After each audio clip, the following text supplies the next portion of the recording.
Hello everyone. आज की इस वीडियो में हम डिस्कस करेंगे HP TET non medical medical और आर्ट्स के लिए साइकोलॉजी के कुछ इंपॉर्टेंट क्वेश्चंस जो आपको काफ़ी हेल्पफुल साबित होंगे एग्ज़ाम में। तो फ्रेंड्स, वीडियो को शुरू करने से पहले अगर आप चैनल पे पहली बार विजिट कर रहे हो तो चैनल को सब्सक्राइब कर दें। तो फ्रेंड्स, अगर आप एचपी टेट जून 2022 की तैयारी कर रहे हो तो इसके लिए मैंने एक अलग से प्लेलिस्ट बनाई है जिसका लिंक मैंने डिस्क्रिप्शन बॉक्स में दे दिया है। आप वहां पर जाकर वीडियोस देख सकते हो। तो फ्रेंड्स, वीडियो को शुरू करते हैं। तो पहले प्रश्न बोलेगा कि डैश बच्चों पर किए गए अध्ययन बुद्धि में वातावरण की भूमिका को दर्शाते हैं। तो ये काफ़ी इंपॉर्टेंट क्वेश्चन है। ये प्रीवियस एग्ज़ाम जो हुए थे, एचपी टेट आर्ट्स का एग्ज़ाम जो हुआ था उसको आज हम डिस्कस कर रहे हैं। तो इसमें पूछा गया था कि डैश बच्चों पर किए गए अध्ययन बुद्धि में वातावरण की भूमिका को दर्शाते हैं।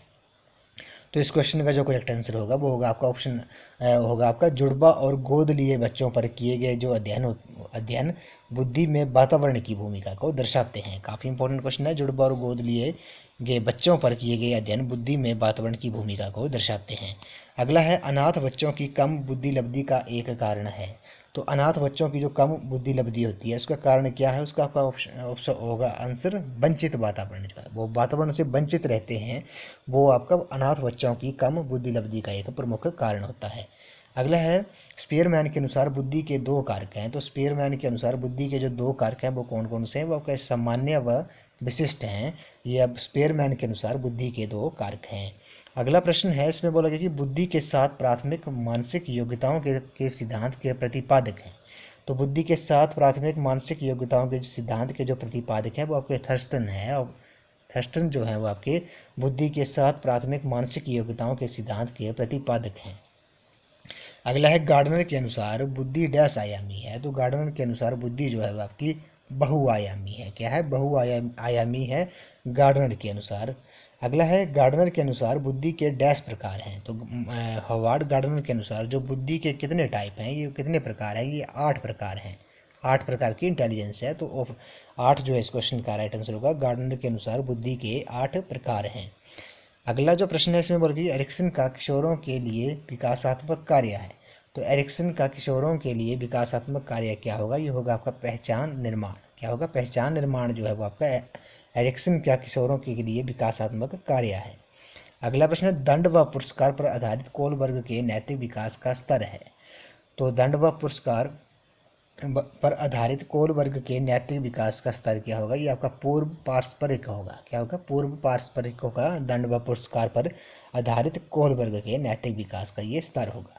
अगला जो प्रश्न है इसमें बोलेगा कि द इंटरप्रिटेशन ऑफ ड्रीम्स के लेखक कौन है? ये काफ़ी इंपॉर्टेंट क्वेश्चन है। द इंटरप्रिटेशन ऑफ ड्रीम्स के लेखक जो है वो आपके सिगमंड फ्राइड है। कौन है? सिगमंड फ्राइड जो है वो आपके द इंटरप्रिटेशन ऑफ ड्रीम्स के लेखक हैं।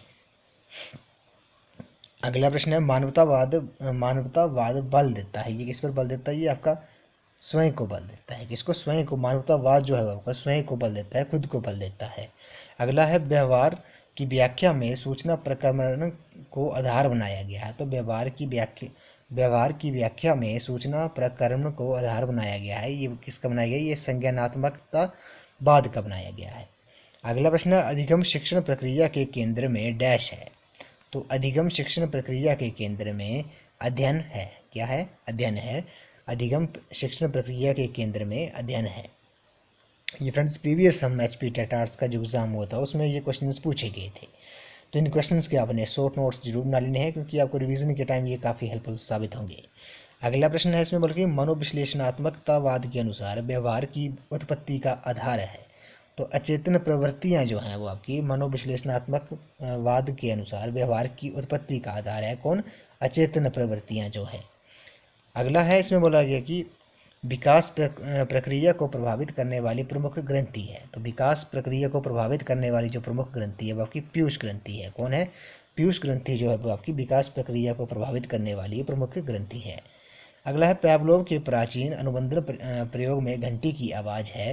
तो पैवलोव के जो प्राचीन अनुबंधन प्रयोग में घंटी की आवाज़ क्या है? ये आपकी अनुबंधित उद्दीपक है। क्या है? अनुबंधित उद्दीपक है। अगला है अपने ही चिंतन के बारे में चिंतन करना है। तो अपने ही चिंतन के बारे में चिंतन करना क्या है? ये आपका परिवर्तित चिंतन है। क्या है? परिवर्तित चिंतन है। ये आपके अपने ही चिंतन के बारे में चिंतन करना। अगला है पहचान निर्माण किया जाता है। तो पहचान निर्माण किया जाता है आपका किशोरावस्था में। इसमें किशोरावस्था में जो होता है आपका पहचान निर्माण किया जाता है। अगला है पूर्व पारंपरिक अवस्था में नैतिकता का निर्धारण जो है डैश के आधार पर किया जाता है। तो ये किया जाता है दंड व पुरस्कार के आधार पर। पूर्व पारंपरिक अवस्था में नैतिकता का जो निर्धारण है वो दंड व पुरस्कार के आधार पर किया जाता है। अगला है डैश ने व्यक्तित्व के 16 PF अनुसूची का निर्माण किया है। तो कैटल जो है इस क्वेश्चन का राइट आंसर होगा।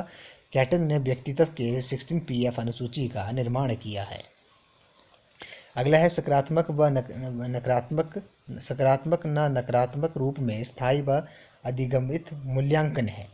तो ये है आपका अभिवृत्ति जो है इस क्वेश्चन का राइट आंसर होगा। सकारात्मक नकारात्मक रूप में स्थायी व अधिगमित मूल्यांकन आपका अभिवृत्ति है। अगला प्रश्न है किसी लक्ष्य के आकर्षण को बढ़ाने या घटाने वाली स्थितियां हैं।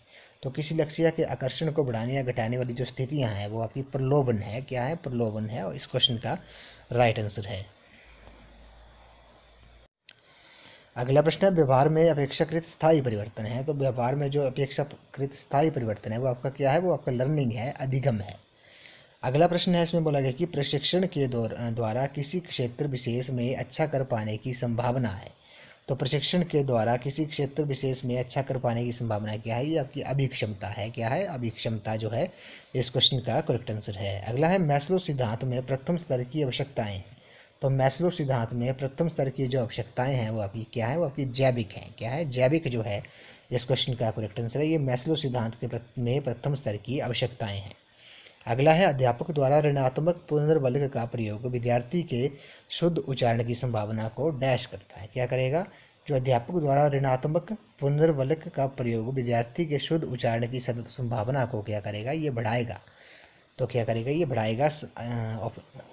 अगला प्रश्न है, इसमें बोलेगा कि बुद्धि व्यक्ति के वे समग्र क्षमता है जिसके द्वारा व्यक्ति सविवेक चिंतन करने, स्वदेशीय व्यवहार करने तथा पर्यावरण से प्रभावी रूप से निपटने में समर्थ होता है। ये कथन किसका है? ये आपका वेसलर का है। किसका है? वेसलर के अनुसार बुद्धि व्यक्ति की वे समग्र क्षमता है जिसके द्वारा व्यक्ति सविवेक चिंतन करने, स्वदेशीय व्यवहार करने तथा अपने पर्यावरण से प्रभावी रूप से निपटने में समर्थ होता है। ये कथन वेसलर का है। अगला जो प्रश्न है, इसमें बोला कि दूसरे व्यक्तियों के व्यवहारों को समझने से संबंधित बुद्धि है। तो दूसरे व्यक्तियों के व्यवहारों को समझने से संबंधित बुद्धि कौन सी है? ये आपकी अंतर्वैयक्तिक है। कौन सी है? अंतर्वैयक्तिक जो है वो आपकी दूसरों व्यक्तियों के व्यवहारों को समझने से संबंधित बुद्धि है। अगला जो है, इसमें बोला कि 8 वर्षीय बालक जिसकी बुद्धि लब्धि 75 है की मासिक आयु होगी। तो मासिक आयु उसकी कितनी होगी? उसकी 6 वर्ष होगी। जो 8 वर्षीय बालक है जिसकी बुद्धि लब्धि है, IQ है वो 75 है, तो उसकी मासिक आयु जो होगी वो आपकी 6 होगी, 6 वर्ष होगी। अगला प्रश्न है अर्थपूर्ण संवेदना है। तो अर्थपूर्ण संवेदना क्या है? ये आपकी प्रत्यक्षीकरण है। काफ़ी इंपॉर्टेंट क्वेश्चन है। अर्थपूर्ण संवेदना जो है आपकी प्रत्यक्षीकरण है।